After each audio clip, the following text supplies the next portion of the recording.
Bismillahirrahmanirrahim. Assalamualaikum warahmatullahi wabarakatuh.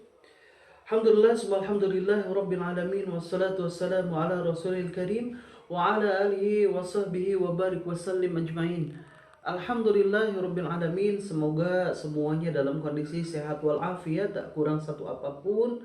Mudah-mudahan di pertemuan sekarang ini Allah Subhanahu wa taala mencurahkan segala rahmatnya kepada kita, karena Allah Subhanahu wa taala melalui Rasulnya mengatakan siapa saja yang berada di dalam majelis ilmu maka dia akan dinaungi oleh malaikat.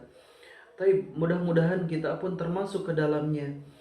Yang berikutnya adalah di pertemuan kita kali ini kita akan mempelajari satu materi baru, ya, materi yang ketiga, yakni al-iman bi asma'illah wa sifatihi. Iman kepada Allah Subhanahu wa taala dengan nama dan sifatnya.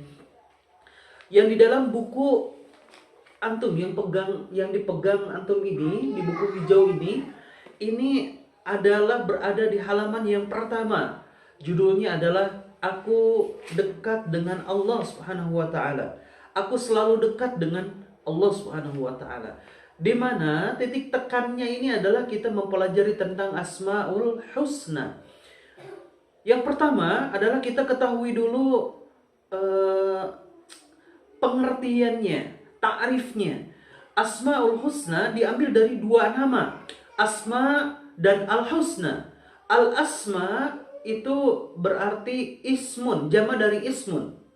Kalau di dalam bahasa Arab ya, Al-Asma jama dari ismun, ismun ismani al-asma. Asma ini adalah nama-nama, Al-Husna yang baik. Jadi Allah Subhanahu wa taala memiliki nama yang baik. Yang antum semuanya mengenal ada 99 asma Allah. Nah, sebelum kita menghafal dari 99 asma Allah ini yang saya husnudzon, semuanya mungkin di SMP dulu pernah menghafalnya dengan berbagai macam logat dan lagam mungkin ya. Nah, untuk pertemuan kita kali ini, yang berikutnya adalah ketika kita sudah tahu Asmaul Husna, ya, dan ini berasal dari satu kalimat Al-Quran di dalam surat Al-A'raf ayat 180 yang menjadi dalil tentang Asmaul Husna ini. Jadi Asmaul Husna ini diambil dari ayat ini. Ayat ini adalah berbunyi a'udzubillahi minasyaitonirrajim walillahil asmaul husna fad'uuhu biha. Dan bagi Allah Subhanahu wa taala itu ada nama-nama yang baik. Maka berdoalah dengannya. Maka ketika kita berdoa itu Rasulullah Shallallahu alaihi wasallam mencontohkan untuk memakai asma Allah. Contoh, ya Allah, ya Rahman, ya Rahim, irhamna, misalkan seperti itu. Atau diawali dengan Asmaul Husna yang lain, dengan zikirnya ya Ghani, ya Kabir, ya, kemudian ya Razzaq, ya Fattah, ya Alim, dan lain sebagainya. Yang berikutnya Rasulullah Shallallahu alaihi wasallam menyampaikan sebagaimana yang diriwayatkan oleh Al-Imam Al-Bukhari. Imam Al-Bukhari, Rasulullah mengatakan, an Abi Hurairah radhiyallahu anhu anna Rasulullah sallallahu alaihi wasallam qala inna lillahi tis'atan wa tis'ina isman mi'ah illa wahidan. Jadi dari Abu Hurairah radhiyallahu anhu, Rasulullah sallallahu alaihi wasallam menyampaikan, bersabda, sesungguhnya Allah Subhanahu wa taala mempunyai 99 nama.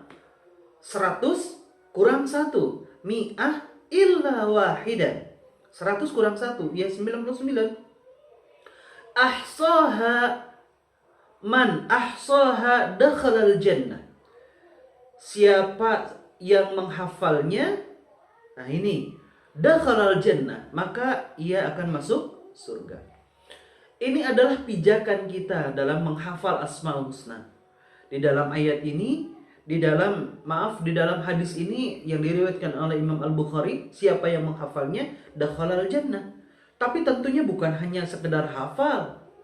Kalau hafal saja itu mungkin sangat mudah sekali. Ya, orang-orang kafir mungkin saja bisa hafal Asmaul Husna.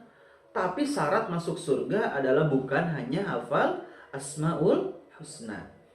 Nah, maka berasal dari hadis inilah ya kita ada satu motivasi untuk menghafal Asmaul Husna, kemudian nanti Asmaul Husna ini menjadi satu karakter di dalam diri kita. Nah, nanti insya Allah pada pelajaran berikutnya Asmaul Husna ini kita mesti tahu apa artinya dan bagaimana kita sebagai hamba. Nanti ke depannya jika kita mengetahui Allah Subhanahu wa taala itu memiliki kalimat Rahman, Rahim, Allah Maha Pengasih, Allah Maha Penyayang, bagaimana kita sebagai hambanya? Maka ada satu tuntutan. Ada satu tuntutan di mana kita bisa mengikutinya, ya, bisa mengimplementasikan di dalam kehidupan kita. Allah Maha Pengasih, maka kita sebagai hamba adalah kita juga harus bisa saling mengasihi sesama kita. Nah, begitu seterusnya.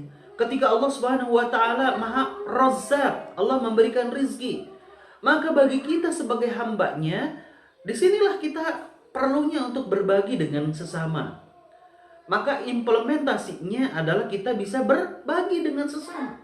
Kita menjadi orang yang dermawan. Karena Allah Subhanahu wa taala Maha Razzaq, Maha pemberi rizki. Ini mungkin pertemuan yang pertama ini kita mempelajari satu tentang masalah ta'rif.